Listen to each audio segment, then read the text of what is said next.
Hello, everybody, and welcome to episode 19 of Sharks Talk 916. We're titling this one All But Over. So we're not removing all hope. We're just saying we're pretty close to the edge here. We'll leave some hope for some delusional people that won't give up until they're officially eliminated. But Yeah, I know there's some fans out there who still think the Sharks have a chance, and, good on you if that's what you think. Keep rooting for them. I mean, I'm going to root for them either way. That doesn't matter. I'm not sure they think they have a chance. Let's be honest. But so that's a good. So actually, that's a good question. Do they think they have a chance? Do you think they play like that? It certainly didn't seem like it coming out of the All-Star break when they lost 2 out of 3 in the homestand. It looked pretty bad. They've played better the last couple of games until last night, but I think that energy boost was from the young guys that have come up, which we'll talk about here in a little bit. But no, I mean, I think a lot of the games I've watched, they're resigned to the fact that this is a lost season. In fact, there was, when they were in Canada or playing Vancouver, I think before the All-Star break, and got destroyed by the Canucks. And Erik Karlsson was on Hockey Night in Canada after the game doing an interview, and he took some heat in Canada for making comments implying that the season was over, basically saying, hey, teams are going to have years like this, and it's up to us to figure out who's going to be here next year and who's not. And he didn't say this year was over, but of course the Canadian media twisted it. So I don't know. Maybe that was some insight into their mindset. That's the Canadian media is so interesting, and I've been reading some about that just with trade talks and stuff too, about how the media we get out here is totally different than how Canadian media plays up hockey and how much drama they really put into everything going on. But so let's talk about. I got off of our introduction. Yeah, sorry, I threw you off. No, it's my fault. Sharks Talk 916, episode 19. I'm Chad. With me is Nolan. We get together every couple weeks. We talk a little bit about Sharks hockey. We tweet on Sharks Talk 916 or at Sharks Talk 916. You guys can check us out. Check out our parent on Facebook, Sports Talk 916, the Sports Talk 916 network. They talk about every other sport but hockey. Not our actual parents, just to be clear. Yeah, not our actual parents. No, they're the ones who give us a platform. I would not recommend that content. No. What, your parent content? No, I wouldn't. Yeah. No. So if you like other sports that aren't hockey in the 916 Sacramento Bay Area especially, check out Sports Talk 916. They talk about some other sports, football, baseball, basketball, whatever other, curling. Do they talk about curling? We should actually do that. That should be our other show, Curling 916. I'm a huge fan. So anyways, check them out. Check us out on Twitter. We have not been tweeting a lot lately. I've been very busy, and Nolan has been tweeting on his personal account for some reason. And it's just depressing. There's not a whole lot of positives to look at, so that tends to lessen the content both in podcast and tweeting. Yeah, I will admit it's hard to muster up tweets sometimes when you're having a season like this, but I'll try and pay more attention, tweet a little more. I have been watching games off and on. For those who don't know, my life's pretty busy. I have a pregnant wife, a job, all these things, planning a house build. So a job? What's wrong with you? Yeah, I know. Who does that? I know this podcasting for free doesn't pay the bills. So, so today we're going to talk a little bit about just where the Sharks are at right now. Last time we recorded, the Sharks kind of had all the wind sucked out of their sails. Hertl got injured, a season-ending injury. Couture's still out. Kind of just trying our best to win games, and they had been winning some games, but it's just not enough at this point. It doesn't seem like to pull them out of the rut they're in. So we're going to talk a little about, I guess, what's in store for them. So not as much about this season as kind of the trade talk and next season, what do you do?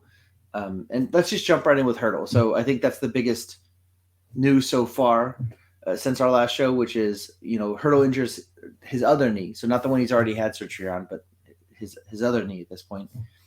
From a hit to the boards that it wasn't even a hit to the boards. It was, he got tripped up, and it didn't look like a serious thing when it happened, but just the way he went down, his knee bent the wrong way. torn ACL and an MCL. So surgery on that. What do you think that means for his future? I mean, it's just two big knee injuries, one on each knee, two big surgeries. Yeah. What does this mean for him in terms of just long term? Well, that was my immediate concern. I mean, the season was already headed in a bad direction, and that injury kind of sealed their fate for the rest of the season. I mean, there's no way you're making the playoffs with your top two centers out. I mean, you can probably say that about most teams, but especially a team like the Sharks that's struggling to score as it is. But that's where my immediate concern went, because I felt like the season was probably a lost cause anyway. And they're saying that he's going to be back for next training camp. I don't think that's realistic, honestly. I mean, you know more about knee injuries than I do, having dealt with it yourself, but everything I've heard, that's a 10 to 12 month recovery, ideally, not 6 to 8 months like they're talking. It's a long recovery, but I mean, he's in peak physical condition. Yeah. So you can usually shave a little time off for something like that. But even then, it's not. I don't think he's 100% by camp. I think he might be able to be back and skating, maybe in no contact jersey. But I don't know that he's back 100% by then. And I don't know what his 100% will be. I'm like you. My first thought wasn't so much, oh man, there goes our season, because the season was kind of gone anyways. And I was like, clearly we're not going to rush Hertl back at this point, whatever the injury is. But my bigger worry is just what's his prospects for his future. I mean, he's a young kid, but those are two major surgeries to have in a fairly short amount of time. What is it, 3 years? He said this will be 2 surgeries in 3 years, I think. I think it's a little bit longer, but either way, I mean, they're 3 or major injuries. And I guess you can look at that glass half empty or glass half full. The good thing is he's been through it before and has proven he can come back from it. But yeah, I mean, how many injuries can you take to your knees? Thankfully, it's a different knee, I guess. But yeah, I mean, I feel like it took him a good 1.5 to 2 years last time before he was back to his normal self. So hopefully it goes better this time. But yeah, I mean, that's the concern, is the long-term impact, especially, I mean, if you look at this roster, I mean, he's their only young center they have. I mean, Couture's getting up there, and after Hertl, they got nothing in the middle of the ice. So no, I mean, he's their future at the center position, so they can't afford to have him, at a lesser extent than he is currently. I agree. I mean, I've talked about how I thought since really last season that he's the number one. He's really the best center we have, maybe the best forward we have on the ice. Agreed. So I mean, I hate to see him injured like this. The one thing I say is going for him is his attitude. I mean, the guy is never anything but positive, and I think that's going to go a long way to helping his recovery. He's going to come back mentally prepared. It's just a question of how his knees are going to do skating.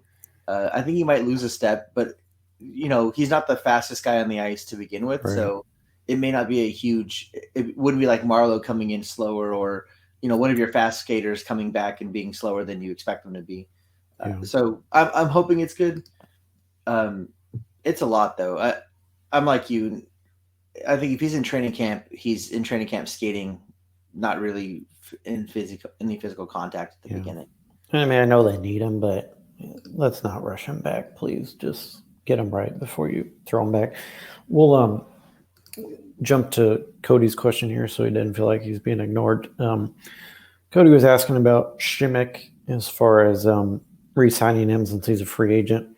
This kind of preludes into our trade deadline conversation. With Dylan likely gone either at the deadline or the offseason, they'd be, I'm not going to say crazy to let Šimek go, but I mean, he's your likely candidate to replace that top 4 role, more physical type defenseman. Because after Dylan and Šimek, they don't have any physical defensemen.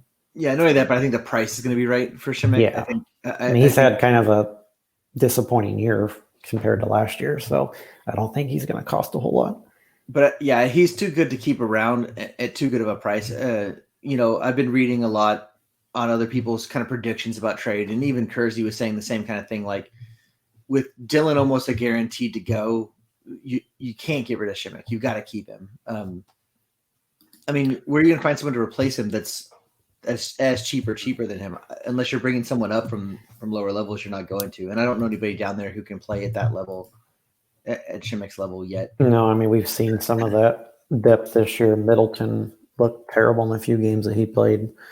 Trevor Carrick came up. He was okay, but he's not a long-term solution by any stretch. So they're I think it's good to also know that even though Shimmick isn't having the season he had last season, I mean, he's been a solid defenseman on the ice. He's had some struggles, but right. you know, when he's not producing offensively, I feel like he's playing at least solid defense, which right now is something we need. More than anything. So I'm glad Cody kind of brought this up because I've been thinking about this myself. I mean, obviously Dylan has the most trade value of any guy that they're willing to move at this point, but I almost wonder personally if they'd be better off trading Shimmick. He probably doesn't have much value in trying to re-sign Dylan.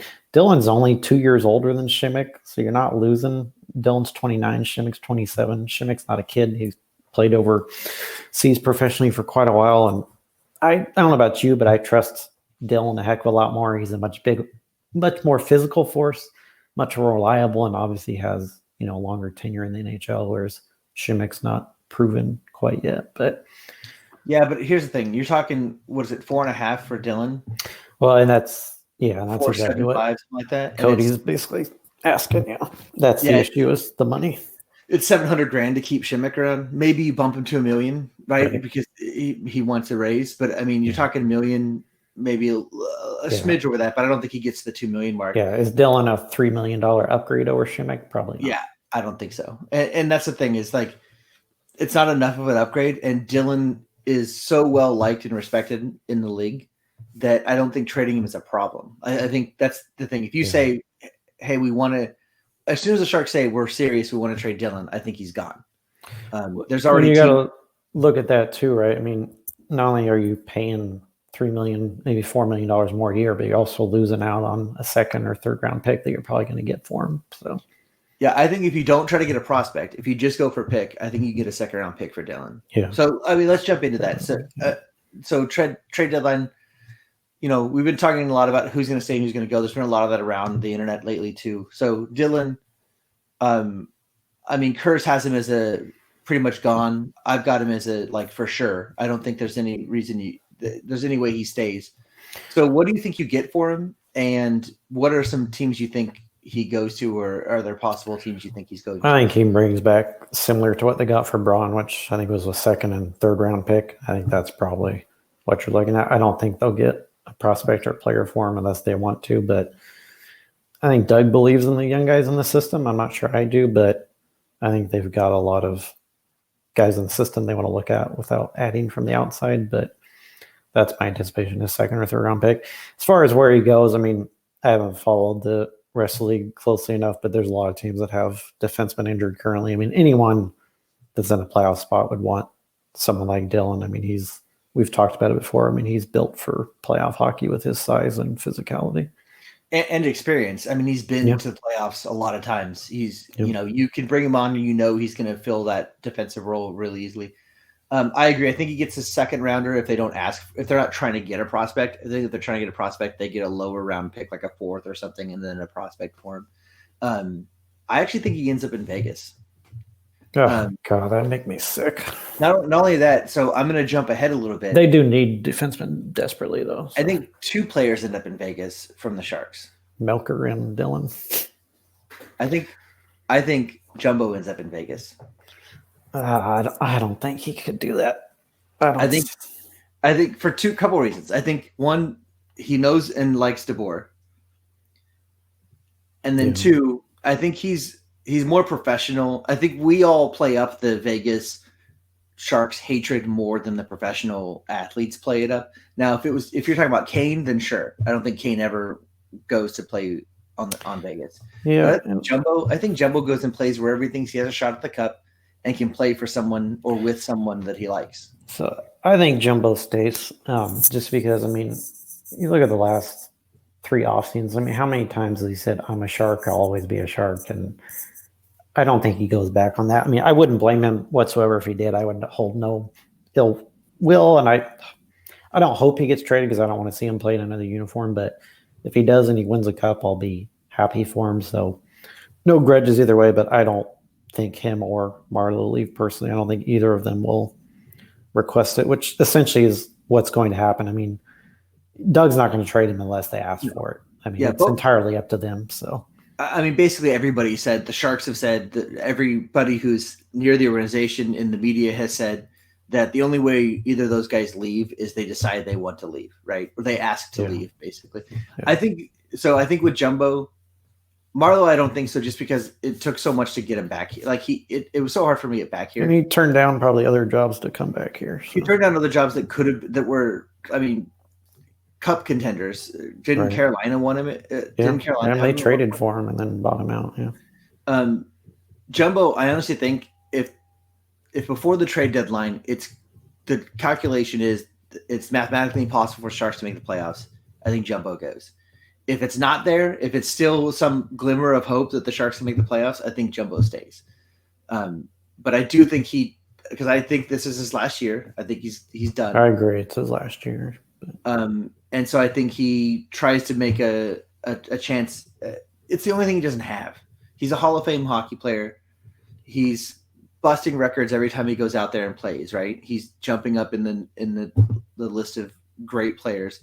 Yeah. The only thing he doesn't have is a cup. And I can't see him passing up an opportunity to go play. I can't see many teams that would turn him down. I mean, no, there will, if he wants to go, there will be interest. I don't doubt that at all. I just don't think he'll cross that bridge. But I've heard Boston is interested, which would be an interesting circle for his. There, I don't think he would go back to. I think he still holds some ill will there for how that situation went. But as far as the Vegas thing goes, I do agree with you. I don't think he holds any angst towards Vegas. I think he's just so much a Shark that he respects it from that perspective. Not that he hates Vegas, just that knowing that that's a rival and just out of respect to. And before DeBoer took the job, before DeBoer took the job, I would have never guessed any of the Sharks. Fair. Yeah. I think they needed. Well, and the other thing is Doug Wilson willing to help Vegas? I don't think so. I mean, even though it doesn't matter for this year, a lot of times you'll see that you don't want to see division trades typically. So. That's true. I just I know they need a defenseman, so that's why I could see Dylan going there, and then they could use a lower level, a third line center, and I think Jumbo fills that role. But those just I think that's an interesting idea. I think they'll be in play. We'll see what happens. Again, like you said, I didn't think about the Wilson aspect of it. Right? I don't want to send him to anywhere in the Pacific. Although with Jumbo, it's a 1 year, it's a this year thing, right? I mean, it's basically a rental. Well, part of me does wonder. I mean, going into the season, I agree with you that this was going to be his last year, and I've kind of assumed that the whole year. But the way this year has gone, does it leave a sour taste in his mouth, and he tries to come back for 1 year to at least end on a good note team-wise, but who knows? I think that depends, too, on what happens. If the team's getting blown up this year, I don't know that he comes back next year because chances are you're not blowing up the team this year, rebuilding, and then being a contender next year. You might be a playoff contender, but I doubt you're a cup contender for another couple seasons. Really. Steve, I think you'd be surprised. I think there's a lot of teams that would gladly take him as a third or fourth line center. I mean, there's a lot of teams around the league that lack center depth. I mean, is he a first or second line center? No. Is he a third line center? That's debatable, but I mean, he can help you out. He's not going to be a 15, 18, 20-minute a night guy, but he's still a hell of a lot better than. And he'll play fourth line. Six. I mean, that's the way Jumbo is. He'll play fourth line just to play hockey. Yeah. I agree. I think as a fourth liner, he's got a number of teams he could go to if he wants to go.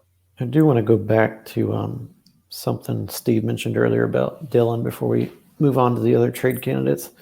I totally agree with Steve that the Sharks will miss Dylan's physicality. Kane is physical, but I agree with Steve that he should focus more on scoring than trying to beat people up. And I think going into next year, that's something.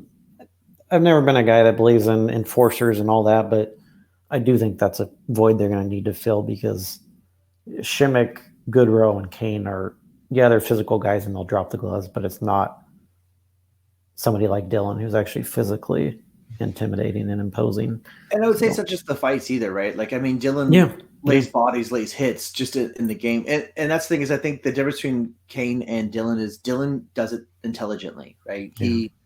He picks his chances to make a hit. He picks his chances to go get in a fight. He'll go respond to something Kane, it's always a fly off the handle thing, right? It's always you can tell he's not using his brain. He's just going out there and fighting because he got mad about something. And I understand. I mean, I spent many years as a hothead who wanted to get in a fight the second anything happened that I didn't like.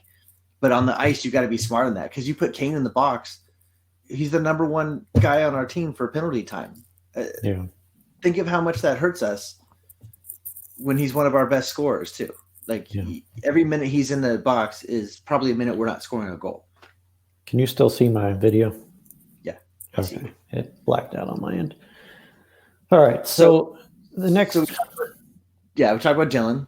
Well, I want to go to down the list here. So I think this is the most interesting one personally because Dylan's pretty obvious. Thornton, Martle, it kind of depends on them. I'm going to skip to Aaron Dell. So let's just kind of lay out the situation here.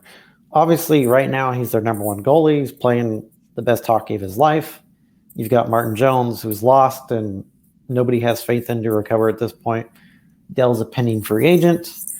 Do you try and re-sign Dell and either make him the number one, or you get rid of Jones and have somebody split time with Dell? Or do you look at this and say, okay, Dell's value is never going to be higher. Let's get what we can for him because he's playing above his head. And the other thing is maybe you can still re-sign him after trading him. Yeah. So I think that the answer to that question requires the answer to another question. Can you get a goalie? Can you get a goalie before the trade deadline? If you can't get a goalie before the trade deadline, then you keep Dell. And you can get a goalie, but it's not going to be a good one. Well, that's right. Can you get a starting goalie, right? A good starting goalie before the trade deadline. Dell's been since Dell took over as the starter, he's the fourth best goalie statistically in the NHL. And we talked all season about how before last night probably. Well, before last night probably. Yeah. How you can't hold, the goalie's responsible for the losses, but we talked also about how bad those stats looked early on, right? I think Dell's play since the takeover is the evidence that Jones is a problem, because he's playing with the same team that Jones is playing with, and he's playing way better than Jones is playing. On not only statistically speaking, but the eye test, he looks better than Jones looked as well. I think he proved that Jones has an issue and that Jones isn't the starting goalie anymore. I don't think there's any doubt of that any longer. Yeah. He keeps us in games that, I don't think we would be in otherwise. There's one you tweeted the other day that was like, well, it'd be 6-0 if Jones is playing, right? You get the feeling that, okay, Dell's let in 2 goals, which means Jones would let in 4 or 5.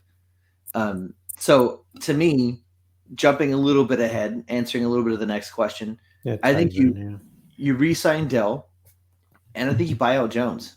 You're not going to find anybody to take his contract. You can't get rid of Jones other than buying him out. I agree. I think that's the only option at this point as well, assuming Dell's willing to sign for a reasonable amount, which I think he will because he has loyalty to the Sharks organization because he came out of nowhere. It's not like he was drafted or was a sought-after free agent. He was an undrafted free agent, not that young either. The Sharks gave him a chance when probably nobody else was going to.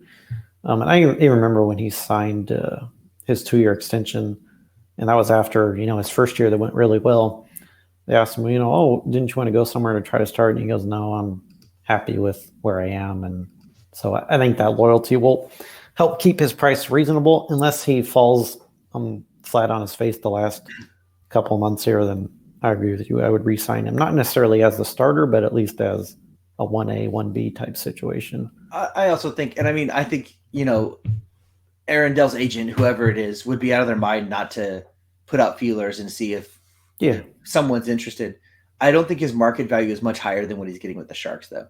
He's too much of an unknown to say, I'm going to pay $4 million to bring Aaron Dell to be my starting goalie. 3.5 at most, probably more around 2.5 to 3 million. Yeah, and he's 2 now, right? He's 1.9, I think, is what he has with the Sharks. So I think he's not worth enough to where we're worried about him bailing because someone's going to offer him just way more money than we can.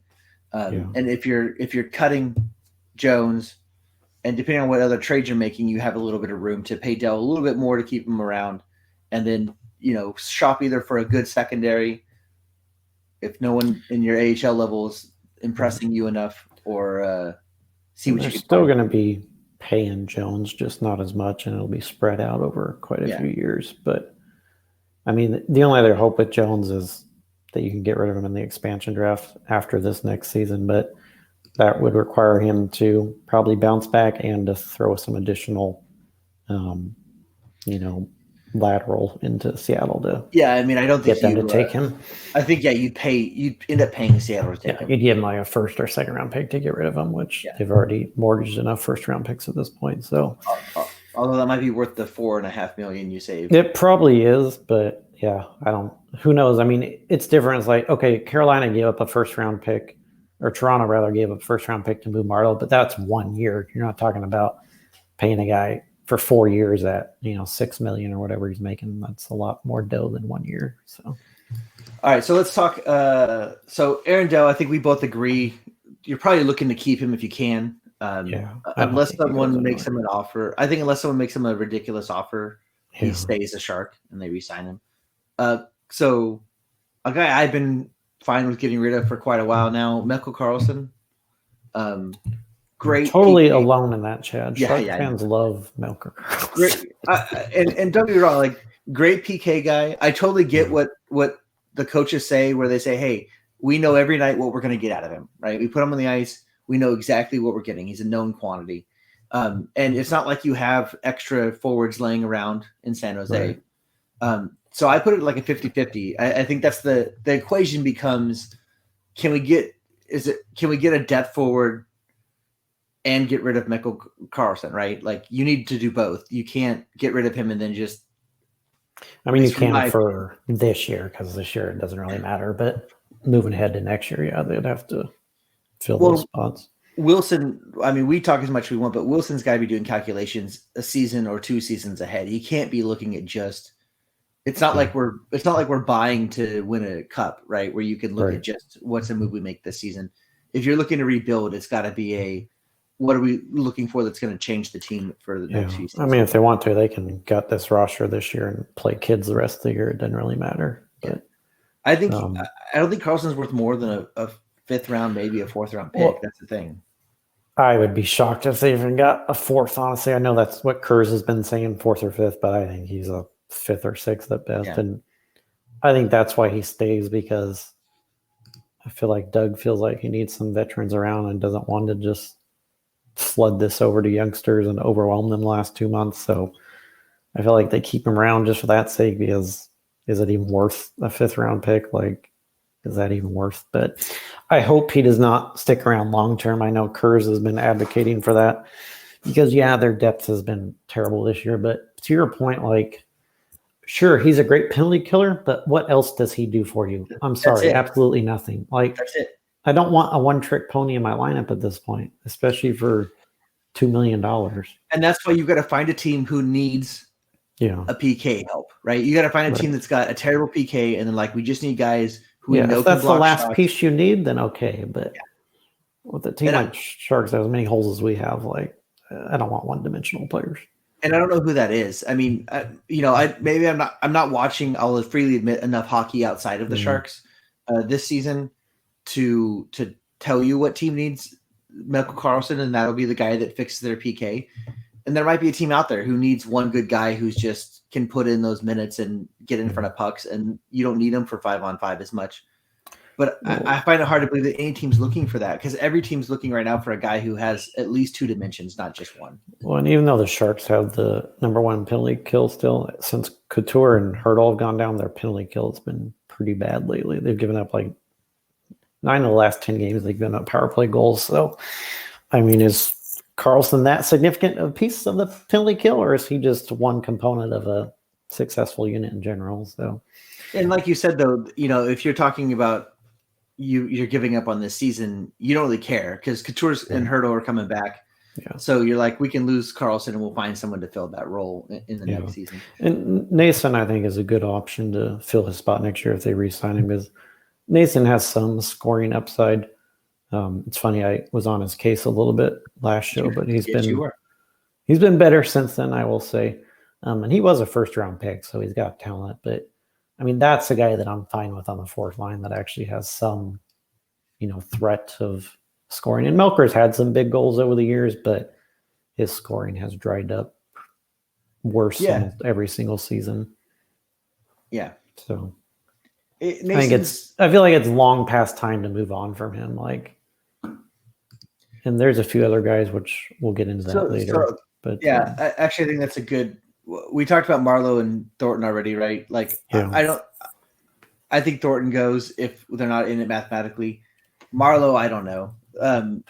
That's just such a hard call because of all the stuff that happened this last offseason. I don't think either one of them come back next year. It's unlikely based off how this year went. I think Marleau still has the skills to play, but again, I don't know that the fit is here in San Jose where they're trying to, inject more youth, even though that youth failed miserably this year. So who else? Are there any surprises? Is there anyone you think is getting traded that maybe isn't currently at the top of the list of people that we know are getting traded? I know who you're thinking of, but for me, the only one I'll throw out there is Sorensen, because I don't see him being a Shark next year. Who wants him? Well, that's a question. If there's any interest, I don't think they would hesitate to kick him to the curb, but he's someone that I don't see being around next year. So if there's any interest, then I could see him getting flipped. So I think as a surprise, either Burns or Vlasic goes. Yeah, I don't see that happening. I think Burns might be actually a good idea for the Sharks. I know everyone probably get me booed by every Sharks fan, but if you go by Twitter, people want him gone. I don't agree with that, but people do want him gone. I don't want him gone. I don't think he's any more of a problem than he's ever been for the Sharks. Yeah. That's not my thing. I think that you can get something out of him. I think that you don't necessarily need him as much anymore. You're not getting rid of Carlson. Carlson's staying, right? EK's staying. He plays a similar style of game to Burns as far as offensive defense, right? I don't know that you need Burns anymore. And I think you can get something out of him and you can free up some cap space by trading him at this point. The problem is he picks 3 teams. Right. So how he and Vlasic both, right? Oh no, Vlasic I think has a full no trade. I think Vlasic only goes if he decides he wants to go. Yeah, Doug always says, there's more flexibility than you guys think, but they both have quite a bit of control over that situation. That's reason number one why I don't think either one of them moves, because they control it largely.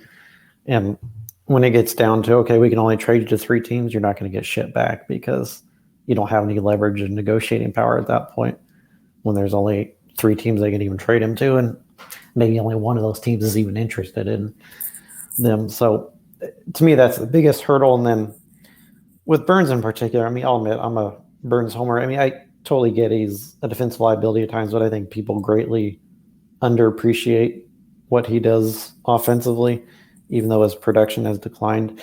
But people look at this year and say, his numbers are down. Every single person on the team is down this year. Their leading scorer is Carlson with 39 points. Come on. And I get Couture and Hurl are injured, but Kane, Timo, LeBanc, none of them are at 40 points. So I don't think you can look at this year. It's just an abomination for the whole team. But I love Burnsy, and I think he's a better offensive player than Carlson. To your point, Carlson probably can't be moved. The one thing I would be curious about is how much more effective or better Carlson would be if Burns wasn't on the team. Particularly when they're on the ice together, he defers to Burns way too often. He just becomes a passing machine, becomes jumbo light, and refuses to shoot. And that's one thing I would like to see Eric focus on this offseason, just shooting the damn puck. But so maybe he would play better if Burns wasn't there. But the other aspect for me is I don't see Doug Wilson trading an icon like that. I can't think of Doug ever trading someone that was that meaningful to the organization. Certainly, they've let those guys go via free agency like Marleau and Pavelski, but that's one thing compared to trading them. They've traded like Setaguchi and Ryan Clough, but those guys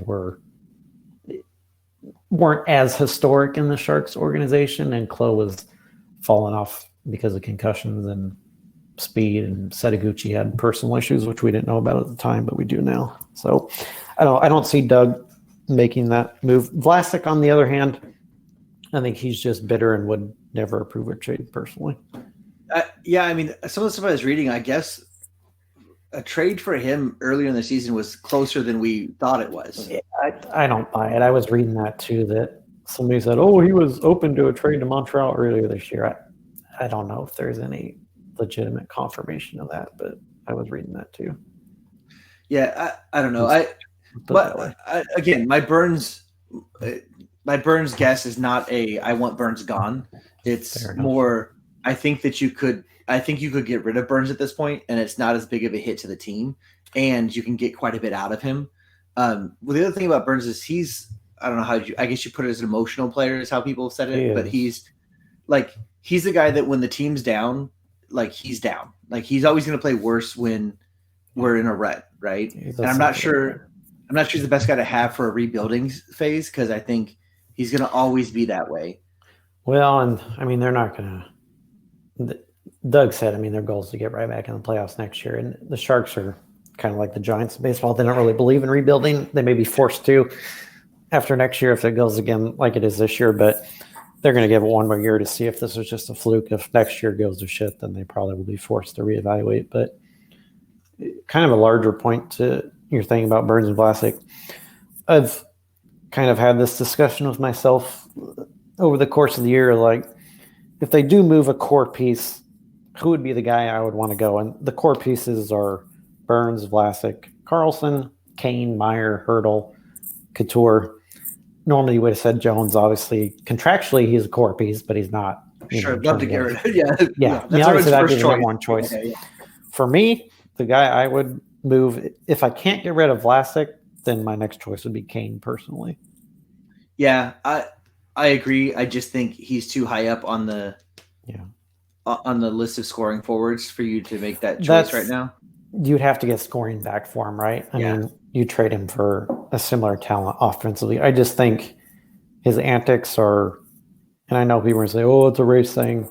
Just watch him play, man. Last night he elbows a guy in the head, and like you were talking about earlier, he takes penalty minutes he doesn't need to, and I feel like he's had a negative impact on the team just mentally. Like, I don't feel like his head's in the right place. Yeah, I mean, I actually liked him a lot the first season. Like, I think his attitude's changed some. I don't know if that's he came in and he's like, it's a fresh start. I'm going to be a different guy.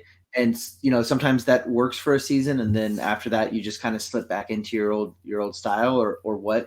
But I agree. I mean, I think there are nights that he's a liability out there, and there are nights that he shines, and he's absolutely the guy he's one on the ice. Super hot and cold. Like, he's either really good or completely invisible. Yeah, he's either scoring a hat trick or he's sitting in the penalty box. Those are like the two Canes that we get.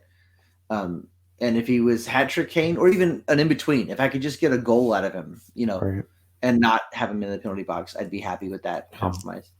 I agree with you. I think there's so much money in the defense. That's where you try to trim money. That's where you try to trim some money. Yeah. But we'll see. I mean, who knows? And Doug has a history of making just ridiculous trades that we didn't think he'd get. Yeah. So who knows what My guess is all those guys stick around for next year, other than Jones. And then, like I said, if next year goes bad, then maybe at the deadline next year, one of those guys go over the following offseason. But I don't anticipate it happening this offseason unless, it's a need for need swap, like you trade Vlasic for a forward, but I don't know if Vlasic has that kind of value anymore. So I guess that there's one other that I get, probably the one you were guessing, my least favorite forward, the most overrated forward that the Sharks have. Labanc, yeah. So I wouldn't even consider him a core piece at this point. Do you trade Labanc? If you can get him, I don't think you trade him at this deadline because, again, the biggest issue, like you just said about Kane, they need offense. And they have literally nobody on the right side that shoots right other than Labanc and Nason. Like, they have no right shots that are worth two craps other than Labanc. So because of that alone, it's hard to move him. In a normal situation where they weren't so imbalanced, I would gladly move on from him. I just feel like he's a rare commodity with their current roster, and I mean they're not going to bring in 3 right wings that are good at hockey in one off season. I love that our rare commodity is guys who are right-handed. That's like literally. I mean, you told me that story once. Why all hockey players are left-handed, right? Yeah, because it was such a big deal to be left-handed, right? And now we swung the other direction. Yeah, so everybody trained to be left-handed, and then now you can get right-handed. And you watch, it does have an impact. Like I was watching Goodrow, Kane, and Martle last night, and there were so many plays where they couldn't do anything because they were all left-handed. And it's like, what are you going to do with a backhand in a certain angle? Like you need that balance in your lineup. It's a lot of teams will roll a line with 3 lefties, but it takes away some opportunities from you just because of the way that the game works. Yeah, I mean your backhand's only good at what, like 5 feet, maybe. You're not. Well, then imagine a power play with no right-handed shots. Like you're not going to get any one-timers. So. Yeah, it's a weird conundrum to be in, right? Like it's a weird unless you can get another righty for him, right? And that becomes the big thing for a lot of these guys. I think is what can you get for them. I think if it's a seller's market, like if you can get something decent for these guys, then sure. Yeah. If it's a buyer's market and people are offering you crappy picks for guys that you play every night, it becomes a tougher thing. A lot of people propose LeBanc to the Rangers for their young goalie Georgiev, which on paper makes perfect sense. Sharks get a young goalie who can come in and be the starter. They get rid of a guy who's kind of up and down. Makes perfect sense until you start thinking about. Well, I mean, I guess that's the question. What do you consider a bigger issue, goaltending or their lack of scoring? Defense. I feel like I consider defense the bigger issue. Well, there's the problem, right? If you got 3 big holes, that's a lot to cover in one off season. So, yeah, I mean, on paper, the defense should be a lot better than it is. So with Dell right now, but I feel like with Dell right now, you've got at least decent goaltending. Yeah. So it's goal scoring, but it's also just when they. All right, I'm not as worried about the defense. I mean, I think for me personally, I mean they're equally important, goaltending and scoring, but those are the 2 issues Doug will have to tackle in the off season. So getting back to this year. Talking about scoring. So you've probably seen more games recently than I have, although I have seen I didn't see the last game, but I saw a couple before that. So things to watch. So the young players, like, is there anybody, they've played some newer guys or some guys I haven't seen this. Alex True and Maxime Latunov, I think I said that correctly. They both came up. I think they've both played 3 games now. True got his first assist in the second game, and Latunov got his first goal in Calgary, the same game as True's first assist. First 2 games, both of them were fantastic. In fact, Bugner even said after the first game they played, he goes, honestly, I was surprised at how well they played. Like, he was just being honest. And last night they didn't look great, but the whole team looked like crap last night. So, I mean, the first 2 games, they looked a heck of a lot better than Gambrell and Suomela and some of the other kids that they've brought up. And I mean, both those guys play center, so they've kind of been forced in the lineup with Hurdle out, Couture out, and even Shellman being out, although it sounds like he'll be back this weekend most likely. So they've kind of filled in for Shellman being out, and then Suomela's dropped out of the lineup again. So those 2 guys have stood out lately, but I mean, that's kind of the big thing to watch the last couple months, especially heading into next year, is can any of these guys, really establish themselves as a legitimate roster spot for next year? Yeah, I think for me, Gambrell is done. I'm done waiting for Gambrell to show me that he's good enough to play. He's another guy where if they can get something for him, if somebody's still high on him, then I would. Like another. Move on. I think Curse said maybe a disappointing prospect from somebody else. Exactly. We hope that change of scenery type thing. Yeah. But I mean, like I've liked Shellman since the first game I saw him, which was I was at his first game. I think he's probably got a spot next year. So he's probably earned a spot, assuming he has a good training camp anyway. And then you have on here, and I think this is a good question, because we asked this right away, and it was like, will Bugner be here next season? And I think it was hard at the very first changeover, it's hard to make that determination, really. Yeah. What do you think now? Is he going to be coach next season? It's really tough to evaluate when your two best players go down, right? It's like, how do you evaluate a coach who's playing without his two best players on a roster that's already thin up front, And that's going to be a tough one for Doug. I think it's personally going to come down to the guys in the room. I think Doug will, like he does every year, meet with every player, and I think he'll get their feedback honestly. And, do they feel like they need a new voice from the outside that's not someone that they've had on the bench? Granted, he went to Florida for a few years, but most of the guys know him from when DeBoer first arrived. So I think it's honestly going to be based off the feeling in the locker room. I mean, I think he's made some positive changes to the team. It hasn't necessarily shown in the results because the team just isn't that good at this point, especially with the injuries. So I'm not unhappy with the job that he's done. I just don't know if Doug wants to completely wipe the slate clean of this year and just start over. I definitely think whether or not I think maybe it's a bigger conversation than just Bugner, because I don't think Nabby goes. I think Nabby stays. Nabby's staying. Look what he did with Dell. He's got a job. That's what I mean.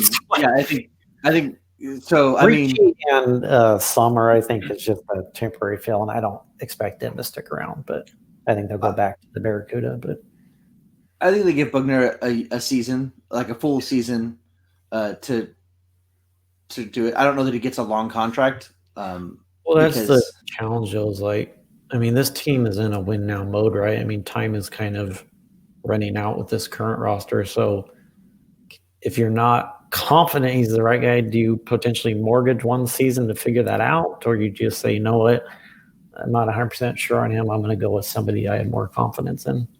So that's kind of. Yeah, I mean, I guess maybe it comes down to the same question with some of the trades, right? Yeah. Who can you get in it instead? Right. Are you gonna bring in the clown, or I mean, please God, no. Like who are you gonna bring in to coach? That's the. If it's not Bugner, are you taking a chance on somebody else who doesn't have? Please not go on. Please not Mike Babcock. That's all I ask. But yeah, I mean, there's always coaches available, and there will be more fired. And I actually like Nashville's coach who got fired, Peter Laviolette, but he would be one guy I would look at. But I don't know. I think knowing Doug and his hesitation with coaching changes, I think Bugner probably gets at least 1 year to your point. But I would be totally unsurprised either way. I kind of don't really know what to expect with this. And I agree with you with Ricci. I think those guys are just, we need people to fill in spots. Yeah, that was an emergency thing where it's like, okay, we wanted to clean house, but you're not going to be able to find assistant coaches in the middle of the season, like overnight. So. All right. What else do we have? Oh, we already said this, but Joe Thornton's last hurrah. I think so. Well, and I put that on there. It's like, I just want people to remember that, like, as you watch these last 20, 25 games, like, just appreciate that this might be the last time we see him play hockey. It's going to be so weird to see. Yeah. So I've never seen Sharks hockey without Joe Thornton. Yeah. I haven't been a fan long enough to have seen Sharks hockey without Joe Thornton. So for me, like, tuning in and he's not there will just be so weird. Yeah. It's surreal. I just wanted to point that out. Like, try to be present in the moment when you're watching games. The same for Marlowe, too. I mean, Marlowe still has legs left if somebody will let him play. But, I mean, just appreciate him while he's there because he may not be there next year, most likely. So we mentioned the Barracuda quickly just with coaching stuff, but so they actually had some pretty big news. I was surprised by it, but I understand it only because deep down I've always Sacramento. Always wanted the Barracuda to come here. Yeah. It's close enough to where it's easy to make get your guys moved around if you need to, but it's far enough away to where one, you're in a city that doesn't already have hockey, but has a lot of fans who are fans of your NHL team that would go see. Yeah, I think if they did do Sacramento, it has to be Arco and not Golden One because Golden One is just too big of a venue for a minor league team.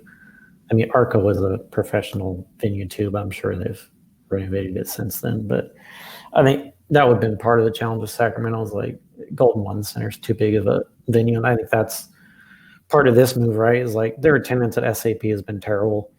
I think part of that is like when you have an arena that big for something that doesn't draw well, it just takes away from the experience. A smaller arena is better because you get more fans in there and it feels more. I don't know. We've been to Stockton. How big is that arena? Is it? I mean, it's small. It's probably about the same size as what this will be. I mean, so they're just renovating the existing San Jose ice they have, but no. They added new ice. They added like 4 or 6 new, including one of them is the stadium for the Barracuda. So they're building onto the existing facility. Sure. Yeah. But so I think the smaller venue will help attendance, hopefully. I think it will. And, I think for a number of reasons, the Sharks are happy they're staying in San Jose. It makes their life a lot easier. Steve says he doesn't think there's enough fans here in Sacramento to have the team there. I don't know, because I've been to the Stockton games and they're full. Well, and I look at the River Cats. I know it's baseball, but the River Cats have a great attendance every year, even though the Giants and A's are, a couple hours away. Soccer has a ridiculous Sac Republic. fan base here. I think that why I like the idea of going to Sacramento is also to grow hockey a little more, right? Like the California hockey is not the most followed sport. I mean, for me to go skate somewhere is like I got to drive to Roseville even. Yeah. So I like the idea of growing the sport a little more, putting those AHL teams in places where there aren't already NHL teams, where there isn't already hockey, giving people a chance to fall in love with the sport. I think it would have taken a couple seasons, but I think you would have gotten to where you have pretty decent attendance. Actually, Sacramento does seem to be a town that wants to go to sporting events, like you said, River Cats and everything else. So, well, let's be honest, there ain't a lot to do in Sacramento. No offense, but no, I stay home most of the time. I'd go to a lot more hockey games if they were here. Yeah. I mean, if I was still in Sacramento and they moved, I would probably get season tickets. But I'd probably be a season ticket holder, even if I didn't go to every game.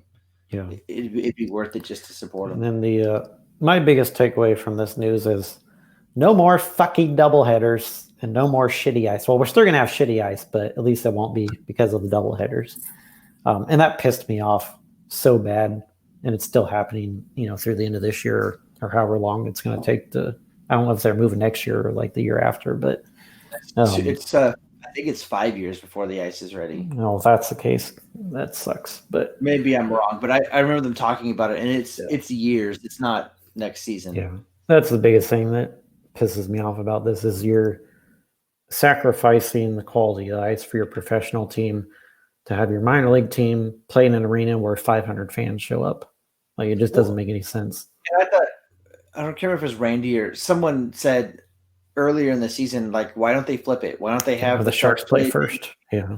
And then have the Barracudas play? Because no offense to the Barracudas, but nobody cares if their ice is bad, right? No. But it makes a big difference in the Sharks game. And we've been to those games. It's just and the guys bitch about it, so clearly they are not happy with it either. I mean, they voice it in the interviews. And San Jose has bad ice in general, but that doesn't help the situation. And I don't like day games, so I think that's why they haven't done it. Is the Sharks historically have sucked in day games, and you tend to get, although they tend to get better crowds for weekend day games because kids can go. But I don't like day games, so I understand it from that perspective. But the ice thing always drives me crazy. It's like you're self-sabotaging your pro team. See, I like it as someone who travels for it because, like, I can, go get lunch, go to a day game, come home, and it's not midnight when I get home or whatever it is right now when I get home from a night game. And I'm with you, Steve, as far as the upper deck being closed for the Barracuda game. That's what I mean about a smaller venue is just a better experience because it feels like a full arena, not, 10 bodies scattered across a 20,000 seat arena. So hopefully it's a better environment. Honestly, it'll probably be more exciting for those kids. I mean, sure, they're not playing in an NHL arena, but I'm sure they'd prefer a more raucous environment than playing in an arena that's empty. So, I mean, you see the highlights, it's depressing, man. And I get it's minor league hockey, but there's nobody at those games. And that's why I didn't think they stay in San Jose because, like I said, I've been to a few games in Stockton, and there's a fan base. I mean, it's it's noisy. It's not as loud as going to SAP Center by any Granted, means. they but don't have a protein there, but They don't have a protein. Well, that's what I'm saying though. Is that Yeah. like that's why I was surprised they stayed in San Jose. I was surprised they didn't move to somewhere where they could be more. well, probably and feel more. I think I told you about it a few years ago at FanFest. I talked to John Tortora, the CEO, who just stepped down, by the way. He's now an advisory for the rest of the season before the other John takes over. But I had asked him about it because that was right around when the Barracuda moved to San Jose from Massachusetts. And I mentioned Sacramento. He said there was an option they looked at, but they really wanted to. The number one reason they wanted them to play at SAP was to give the workers more dates and more pay and more opportunity to make money, which I thought was interesting. So, granted, I don't think that's a reason to move a team there, but that was something he really talked hard about, was the trying to get the ushers and the stadium workers more hours. I guess I get that though. Like, but I mean, you can use other things, right? So Right. I mean, that venue is full with concerts. Granted, I'm sure different staff works different events, but yeah, that to me is what you do. You just book different events. I know that was always a thing with the Kings here was, how much time is eaten up with them versus do they ever fill the stadium when they're not there? Right. But that's just a constant problem for arenas or for the doubleheader, I guess, instead of a 4-hour shift, they're getting a full 8 hours or whatever. But yeah, sure. As a fan, I don't care about that very no, much. I mean, it's selfish. That's reality. So, I mean, like I said, my number one concern is my pro team has the ice that they should have, and that the players aren't bitching about it. That's all I care. Yeah, agree. So, any final thoughts? Anything before? Any happy thoughts? I've kind of preached to my Twitter followers, my large group of 150 followers. That's massive. To just, think about the off season and how much, when you're in the off season, how much you just want to watch hockey, right? And try to just take that approach to these last 20 games. Quit getting so goddamn worked up over losses. Like, this team is not going to be good without Hertl and Couture. Just enjoy the fact that we still have hockey for the next 2 months, and then, don't ruin your life over this shit. It's not worth how upset and worked up people get over games that are honestly meaningless at this point. Like, just enjoy it for the sake of having something to watch. So that's my rant. I'll say hockey in general, right? The other thing I would recommend, if you're a Sharks fan and you've only ever really watched the Sharks play, but you like hockey, check out some other games. It's amazing to watch another game when your team's not playing, how much you enjoy hockey. Not that I don't enjoy 3-on-3 overtime. Oh yeah, not that I don't enjoy it when the Sharks are playing. It's just a totally different experience when you're not invested into one team or the other winning. You can sit back and really enjoy hockey. But watch the Sharks games, take them for what they're worth. Like we said, enjoy watching Jumbo play in what probably is his last season. Watch these kids develop, see who's going to be someone to contend with in the next season or two. And for God's sakes, if you're going to games, please don't boo people. I'll admit I've done it myself before, but I just think that's such a low move to boo your home team, especially in a situation like this year. And just show Marleau and Jumbo the appreciation they deserve. Yeah, I think he should, no matter what, right? Yeah. I'll say this. Whenever their jersey gets retired, which they both will be, I will fly out to make sure I'm there to see that. So we'll go together, buddy. Yep. It's a mandate whenever it happens. Yeah. And I have a feeling it will be done together because they're pretty close. So that's the other reason why I don't know that Marleau keeps going, is I think if Jumbo's done, I think Marleau maybe just says, you know what, let's retire together. And yeah, it'll be interesting to see what amazing. I mean, it's gonna be an amazing ceremony. Do you even have a game, or do you just have a ceremony for the two of them? That's the thing, like, they each deserve their own night, right? But they're all both so selfless, and they've kind of been connected at the hip. But I don't know. It'll be I'm sure it'll be quite a ceremony. And there's no doubt that those should be the first two guys retired in a Sharks uniform. I remember one of the CSN Bay Area writers was talking about, who should be the Sharks' first retirement? It's not even a conversation. Like, it's Marleau and Thornton. I'm sorry. Nobody else even comes close for me. Yeah. Not Nolan? You're not going to? No, I mean, Owen Nolan's great, but like he's not a Hall of Famer. Like these guys are Hall of Famers, and they've been Sharks their almost entire career. Nolan bounced around to several teams as his career wound down. So, yeah. Well, that's happy news, I guess, or news. That's news. Yeah. Yeah. Happiest news is the Sharks don't play again until Friday, so you don't have to depress yourself watching this. Yeah. So. As always, disclaimer: we love the Sharks. We're not going to stop being Sharks fans. Like Nolan said, I hate the people who boo or like get down on their team. I get it. It's tough to watch, but you know what? As tough it is for you to watch, imagine how tough it is for them to play. How many hockey teams are going to win games with Goodrow, Thornton, True, and Latunoff as your four centers? Like, it's a miracle they've won any games lately. Honestly. I know. What do you think of that? Oh God! You got basically 2 third-line centers and 2 rookies. So have fun with that.